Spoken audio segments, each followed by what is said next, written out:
یہ ہے مقبوضہ بلوچستان۔ آج ہفتہ 22 جولائی سال 2023 ہے۔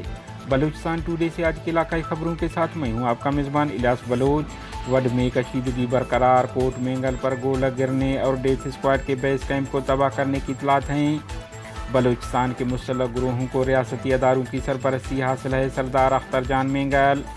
زیارت کونسلر کے اغوا خلاف علاقہ مکینوں نے شاہراہ بند کر دی۔ ہب لیبر کالونی میں 2 روز سے بجلی کی فراہمی معطل، مکین سراپا احتجاج بن گئے۔ ڈیرہ مراد جمالی زمین کے تنازع پر فائرنگ، ماں بیٹا ہلاک، کلگ میں نوجوان ہلاک۔ ضلع خضدار کے علاقہ وڈ سے آمد اطلاعات کے مطابق سردار اختر جان مینگل اور ڈیتھ اسکواڈ کے سرغنہ شفیق کے حامیوں کے مابین کشیدگی برقرار ہے اور وقفے سے فائرنگ اور گولہ باری کا سلسلہ جاری ہے۔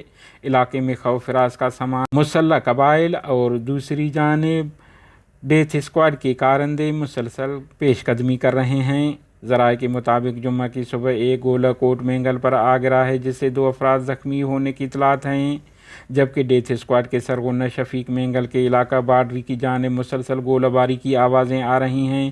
زرچین کا علاقہ جو باڈری سے متصل ہے، وہاں سے شدید حملوں کی اطلاعات ہیں، جبکہ ایک گولہ گھر میں گرنے سے کمرہ تباہ ہوا، تاہم نقصانات کی اطلاع نہیں ہے۔ بتایا جا رہا ہے کہ شیخ قبائل کی جانب سے کافی حد تک پیش قدمی کی خبریں ہیں، جہاں شفیق کے بھائی عطاء الرحمن جو کہ ڈیتھ اسکواڈ کے مرکزی کیمپ اور ٹارچر سیل کے ذمہ دار ہیں کے بیس کیمپ کو تباہ کرنے کی بھی اطلاع ہیں، تاہم نقصانات کی مکمل تفصیل موصول نہیں ہو پا رہی ہے کیونکہ وہاں میڈیا کی رسائی ممکن نہیں۔ دریں اثنا کوئٹہ کراچی شاہراہ پر راستے میں پھنسے مسافروں کو وقتاً فوقتاً گزارا جا رہا ہے، جبکہ دراک حالہ کے مقام پر انتظامیہ نے مسافروں کو نقصانات اور پریشانی سے بچانے کے لیے حفظ ما تقدم کے تحت کوئٹہ کراچی شاہراہ بند کر دی ہے۔ بلوچستان نیشنل پارٹی کے سربراہ سردار اختر جان مینگل نے کہا ہے کہ مسلح گروہوں کو ریاستی اداروں کی سرپرستی حاصل ہے اور انہیں بلوچستان میں فسادات کرانے کی برسوں سے کھلی چھوٹ ہے۔ میڈیا کو انہوں نے بلوچستان کے ضلع خضدار کے علاقہ توتک میں اجتماعی قبریں ملنے کے واقعے کا ذکر کرتے ہوئے کہا ہے کہ وڈ بد امنی میں بھی وہی عناصر ملوث ہیں۔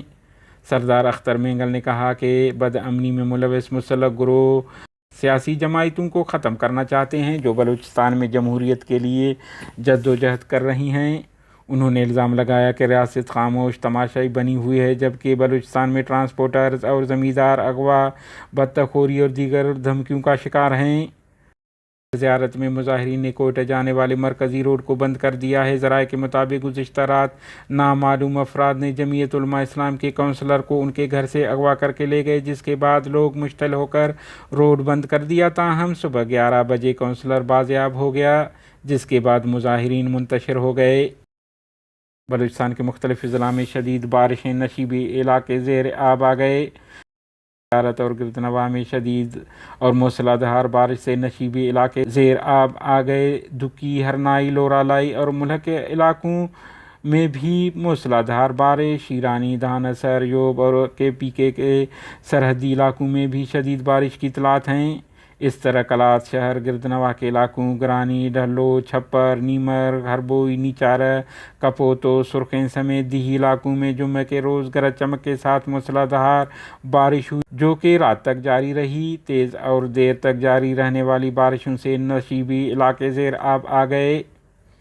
ڈیرہ مراد جمالی ربی کینال تحصیل ڈیرہ مراد جمالی کے گاؤں موندرہ خان گورشانی میں زمین کے تنازع پر گورشانی قبیلے کے مسلح افراد نے فائرنگ کر دی، جس کے نتیجے میں 40 سالہ خاتون اور اس کے 17 سالہ بیٹے شابان موقع پر ہلاک ہو گئے۔ دریں اثنا پنجگور کلگ میں مسلح افراد نے فائرنگ کر کے پولیس کانسٹیبل سمیر ولد علی بخش سکن کلگ کو ہلاک کر کے فرار ہو گئے، تاہم قتل کے وجوہات معلوم نہیں ہو سکے ہیں۔